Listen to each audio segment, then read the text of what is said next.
जरा सोच कनो कुछ होगे सांते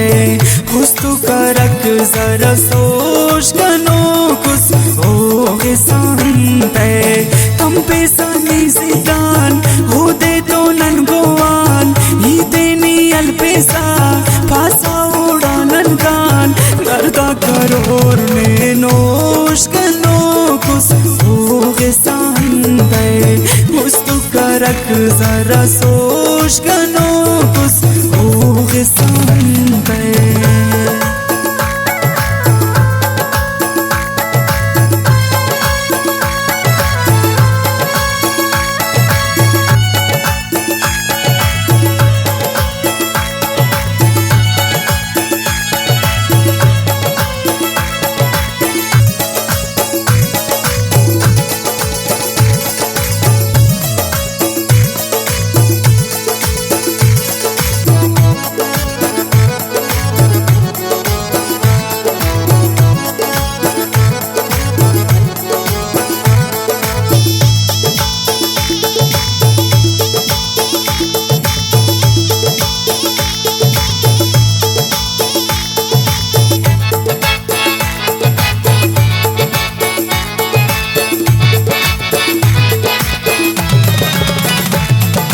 अकल करक नी उस्तुकनो का माड़ी ता गोदी से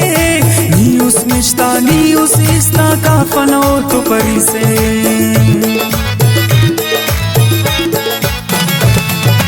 अकल करक नी उस्तुकनो का माड़ी ता गोदी से नी उस मिश्ता नी उस इस्ता का फनो तो परी से ओना इस तक तम पाक ढगारे ओ खम पाक कैसा खुला उड़किल हवारे ना पिंपाक खपानी दाखा जोश कनो कुछ होगे सांते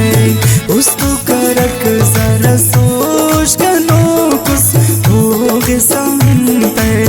थम पे सनी सिदान हो दे तो नन गोवान ही देनी अल पैसा भाषा उड़ा नन कान धरदा करो नोश कनो होगे सांते उसको करक जरा सोच कनो कुछ होगे सांते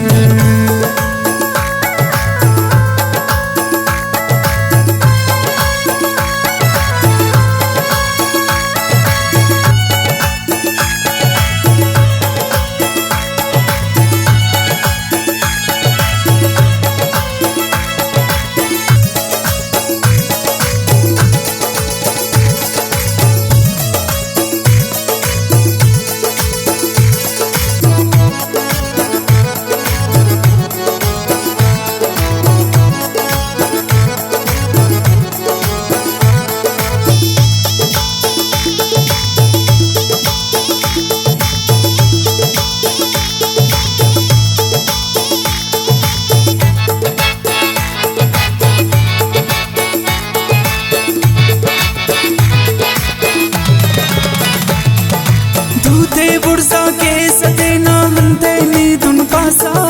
हित सते ने ते नच बदवा खा खरा त्या कासा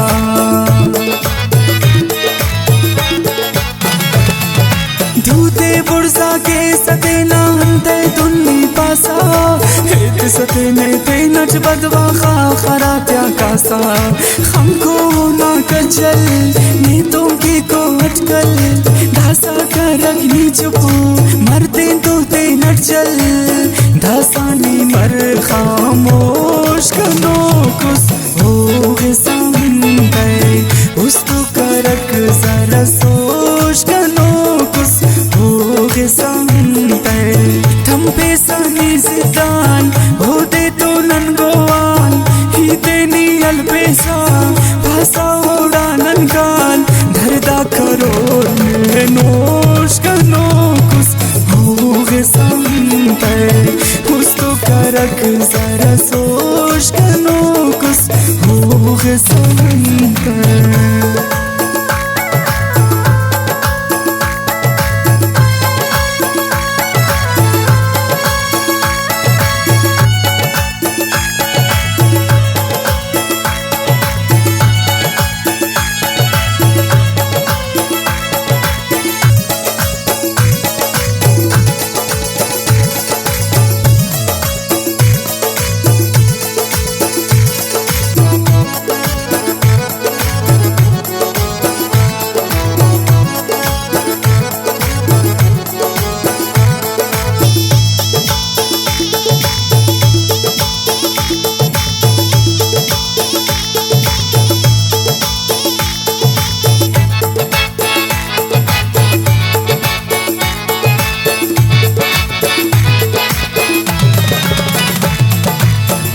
रसूल पंद्राली लेकिन जेक माँ बादच वो गेक थे ना खामोश मन के उस तो ना दी दस पाए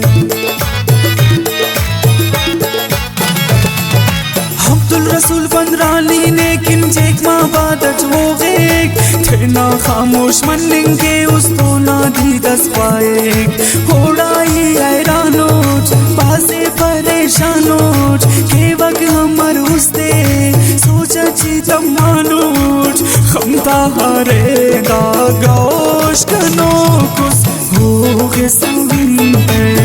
उस तो करक जरा सोच कनो कुस हो गे संगीते